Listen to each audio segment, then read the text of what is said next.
Hi friends, எல்லோரும் எப்படி இருக்கிறீங்க? இன்றைக்கி நம்ம சேனலில் பார்க்க போகிற பதிவு என்னென்னா, நாங்கள் பொன்வளநாடு டூர் போயிருந்தோங்க.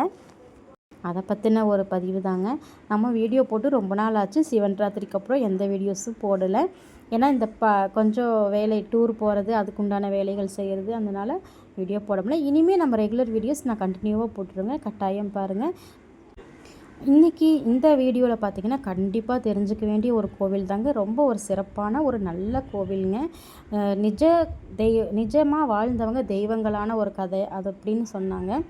ரொம்ப சக்தி வாய்ந்த தெய்வங்கள்னு சொல்லலாம். நாங்கள் கூட ஒரு வேண்டுதலுக்காக தாங்க போயிருந்தோம். ஃபஸ்ட்டு பார்த்திங்கன்னா எங்கள் ஊர் மதுக்கரை செல்லாண்டியம்மன் கோவிலில் சாமி கூப்பிட்டுட்டு பஸ் எடுத்தோம்னா விடிய காலையில் ஒரு 4 மணி 3:30 மணி போல் ஒரு டைமாக தான் போய் இறங்குனங்க. மாயனூர் அப்படிங்கிற இடத்துல ஒரு செல்லாண்டியம்மன் கோவில் இருக்குங்க. அங்கே போய் அந்த அம்மனை வழிபாடு பண்ணிவிட்டு அதுக்கப்புறமா அப்படியே அடுத்தடுத்த கோவிலுக்கெல்லாம் நம்மளுக்கு ஒவ்வொரு கோவில் ஒவ்வொரு இடத்துல போகுதுங்க. அதெல்லாம் அப்படியே அவங்களுடைய வாழ்க்கை வரலாறை சொல்லிகிட்டே போகிற மாதிரி இடங்கள். இந்த கோவிலில் பார்த்திங்கன்னா நிறைய பூவெல்லாம் இருந்தது. அந்த டைம்லேயும் அந்த விடிய விடிய ஃபுல்லாக சமைக்கிறாங்க, கடைங்க எல்லாமே இருக்குங்க. ரொம்ப ஆச்சரியமாக இருந்தது கோவில் பார்க்குறக்கு. நாங்களும் காலையில் டிஃபன் மட்டும் சமைச்சு சாப்பிட்டுட்டு அதுக்கப்புறமா அடுத்த கோவில் இங்கே செல்லாண்டியம்மன் கோவிலிருந்து அடுத்தது அந்த பொன்வளநாடு அப்படிங்கிற ஊருக்கு போகிறோங்க. வளநாடு அப்படின்னு சொல்லிட்டு அந்த ஊரில் பார்த்திங்கன்னா இந்த இடம் அப்படியே நான் காமிச்சிருப்பேங்க. ஒரு கிளிப்பிங்கில் பார்த்துருப்பேங்க. அந்த கிளி வேட்டைங்கிறதுல இந்த இடத்துல நடத்துவாங்களாமா. எனக்கு தெரிஞ்ச அளவுக்கு நான் பார்த்தது சொல்கிறேங்க. ஏன்னா இந்த கோவிலை பற்றின விஷயங்களெல்லாம் சொல்கிறதுக்கு நமக்கு இன்னும் அந்த அளவுக்கு வளரலைன்னா ரொம்ப அனுபவம் இருக்கிறவங்க தான் சொல்ல முடியும். இவங்க தாங்க அந்த பொன்னர் சங்கர் நல்ல தங்கால் அப்படிங்கிற தெய்வங்கள். கிராம தெய்வங்கள் தாங்க. கிராமத்து கோவில் தான். இப்படி தான் இருக்கும். இந்த கிராமத்து கோவிலுக்கு தாங்க அவ்வளவு கூட்டம் வருது. கூட்டமே அப்படி வருதுன்னா அதோட விசேஷம் என்னங்கிறத அப்போ நம்ம அதிலேயே தெரிஞ்சுக்கலாம். இந்த பொன்னர் சங்கர் அந்த நல்ல தங்கால் இவங்க ஒரு 2 அண்ணன் தம்பிங்க, ஒரு தங்கச்சி. இவங்களுடைய ஸ்டோரியை பேஸ் பண்ணின ஒரு கதை. அதுக்குண்டான கோவில் தாங்க இந்த கோவிலில் இருக்குது. ரொம்ப எல்லா கதைகளும் ஒரு ஆச்சரியமாக தான் இருக்குது. அந்த பொன்வளநாடு அப்படிங்கிற பேரே பார்த்திங்கன்னா கஷ்டப்படுற ஒரு தம்பதிகள் அவங்க விவசாயத்துக்காக சோளம் விதைக்கிறாங்க. அது விளைஞ்சி வரும்போது பிரித்து பார்த்தா உள்ள முத்தும் பவளும் மாணிக்கமாக இருக்குமா. அதனால தான் இந்த ஊர் பேரே பொன்வளநாடு அப்படின்னு சொல்கிறாங்க. இந்த அண்ணம்மார் கோவிலில் என்ன வேண்டுதலும் நிச்சயமாக நடக்கும்னு சொல்கிறாங்க. நடந்தனால தான் அங்கே அவ்வளவு கடா விட்டுங்க. எங்களுக்கே அந்த வேண்டுதல் நிறைவேறினால தான் நானே இன்றைக்கி போய் செஞ்சுட்டு வந்திருக்கிறேங்க. அந்த அன்னைக்கு இங்கே பார்த்திங்கன்னா கொஞ்சம் வசதிகளே அப்படிங்கிறதே கொஞ்சம் கம்மியாக தாங்க இருக்கும். அந்த அளவுக்கு கிராமந்தான்.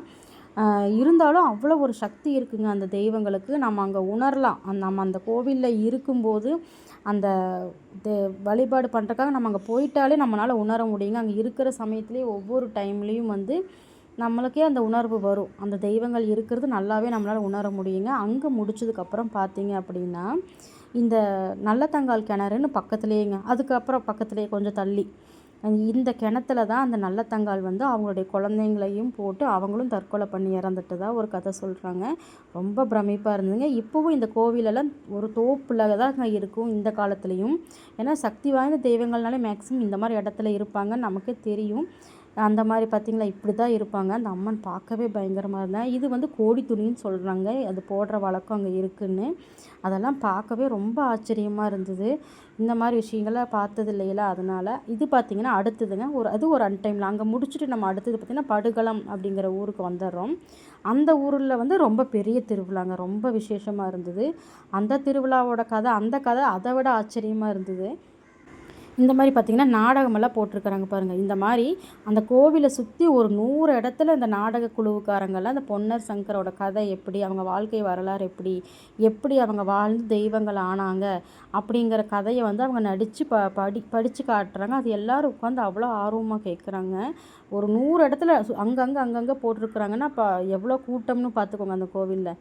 இப்போ நான் போயிட்டுருக்குறேன் பாருங்கள். ஒரு 1/2 கிலோமீட்டருக்கு அந்த பக்கம் தாங்க கோவில் இருக்குது. அப்படியே நடந்து அப்படியே போனோம். நைட் டைமில் தான் போயிட்டு இருந்தோம். அதுக்கப்புறம் பார்த்திங்கன்னா இது பார்த்திங்கன்னா முத்து பல்லக்குன்னு சொல்கிறாங்க.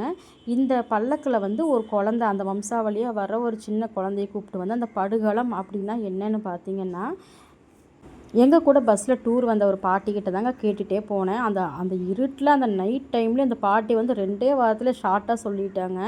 அதை கேட்டதுமே அந்த குளிரில் கூட எனக்கு ரொம்ப உடம்பே ஒரு மாதிரி இதாகிடுச்சு. அந்தளவுக்கு ஆச்சரியமாக இருந்தது. என்னென்னா இங்கே என்ன பாட்டி விசேஷம் அப்படின்னு நான் கேட்டதுக்கு அந்த அண்ணன்மாருங்க 2 பேரும் போரில் இறந்துடுறாங்க. அதுக்கப்புறம் அந்த தங்கச்சி வந்து அவங்களுக்கு தண்ணியை தெளித்து அவங்க முகத்தை தொடச்சி விட்டு அழுகுறாங்க எழுந்திரிக்க சொல்லி. இதுதான் பார்த்திங்கன்னா அந்த என்ட்ரன்ஸ், அந்த கோவிலோட என்ட்ரன்ஸுங்க இப்படி தான் இருக்கும். அப்படி அழுகும்போது அந்த இறந்து போன அந்த அண்ணன்மாருங்க எந்திரிச்சிடுறாங்க. எந்திரிச்சு அவங்க என்ன சொல்கிறாங்கன்னா, மாண்டவர் மீண்டால் பூமி தாங்காது அப்படின்னு சொல்லிட்டு திரும்பவும் தன்னைத்தானே அவங்க அழிச்சுக்கிட்டு இறந்து போயிடுறாங்க. இப்போவும் பார்த்திங்கன்னா இன்றைக்கும் கூட அந்த கோவிலுக்குள்ளார அந்த கதை கேட்டு அங்கே படுத்துருக்குறாங்க ஆளுங்க, துணி போட்டு மூடி தான் வச்சுருக்குறாங்க. அந்த முத்து பல்லக்கு காமிச்சேன் பார்த்திங்களா, அதில் வந்து ஒரு குழந்தை வந்து தீர்த்தம் தொளிக்குது. அதுக்கப்புறம் அவங்க மறுநாள் தான் எழுந்திருக்கிறாங்க தீர்த்தம் போட்டதுக்கப்புறம். அது ஒரு ஆச்சரியமாக இருந்ததுங்க, கேட்கவே ரொம்ப ஆச்சரியமாக இருந்தது. இதுதான் அந்த என்ட்ரன்ஸ், கோவிலோட என்ட்ரன்ஸு. இப்படி சுற்றி நல்லா பெரிய திருவிழா, நம்ம படத்துலலாம் பார்ப்போம்ல அந்த மாதிரி ஒரு திருவிழா. நான் இதை ஃபஸ்ட் டைம் நேரில் பார்த்த மாதிரி இருந்தது. இங்கே என்ன விசேஷம்னா, இந்த உலக்கை, கத்தி, கடப்பா இந்த மாதிரி பொருள் வாங்குறது ஒரு விசேஷங்க. நான் கூடிய ஒரு உலக்கை வாங்கினேன். ஏன்னா நம்ம வீட்டில் பெண் குழந்தைங்கள் இருக்கிற வீட்டில் உலக்கை தேவைப்படும் சரின்னு சொல்லி அங்கே தான் வாங்கணும்னு நினச்சிட்டு இருந்தேன். நான் அங்கேயே வாங்கிட்டேன். இன்னொரு விஷயம் என்னென்னா, வாராகி அம்மன் கும்பிட்றவங்க கண்டிப்பாக உலக்கை வச்சுருக்கணும்னு சொன்னாங்க. அதனாலையும் நான் அங்கேயே வாங்கிட்டேங்க. அந்த கோவில் முடிச்சதுக்கப்புறம் பார்த்திங்கன்னா, அடுத்த கோவில் வந்து பெரிய கோவில்னு சொல்கிறாங்க. அது அங்கே நம்ம வந்துடுவோம் மறுநாள் காலையில். இந்த கோயிலில் என்ன விசேஷம்னா, இங்கேயும் கடா வெட்டுதாங்க. நாங்களும் கடாலாம் வெட்டினோம். இப்படி பார்த்திங்கன்னா பஸ்ஸுக்கு பஸ்ஸு டென்ட்டு மாதிரிலாம் கட்டி அப்படி தாங்க அங்கே இருக்க முடியும். அங்கே ஃபுல்லாகவே அதுதான், எல்லோரும் வர்றவங்களாம் அப்படி தான் கட்டி தான் அங்கங்கே சமைச்சிட்ருப்பாங்க. ஆனால் ரொம்ப விசேஷமாக கூட்டமாகவும் இருக்குங்க.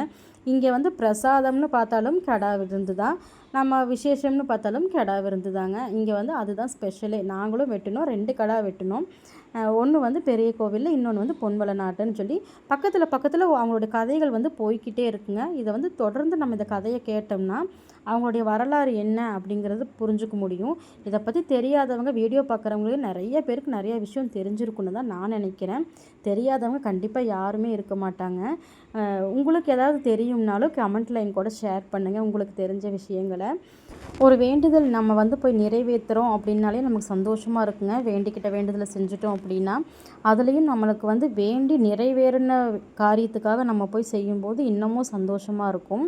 அப்படித்தாங்க நிறைவேறின ஒரு வேண்டுதல் தான் நாங்களும் போய் செஞ்சுட்டு வந்தோம். நிச்சயமாக நீங்களும் யாராவது போகாதவங்க பார்க்காதவங்க இருந்தீங்கன்னா கண்டிப்பாக போய் பாருங்கள். எனக்கு தெரிஞ்சு இந்த கோவில் பற்றி தெரியாதவங்க யாருமே இருக்க முடியாது. ஏன்னா அந்த கூட்டத்தை பார்த்ததில் எனக்கு அப்படி தான் தோணுச்சு. அப்படி ஒரு கூட்டம் அதுலேருந்து தெரியுது எத்தனையோ பேர், லட்சக்கணக்கான பேர் வர்றாங்க அப்படின்னு. வீடியோ பார்க்குற ஃப்ரெண்ட்ஸ் லைக் பண்ணுங்கள், சப்ஸ்கிரைப் பண்ணுங்கள். பாய்.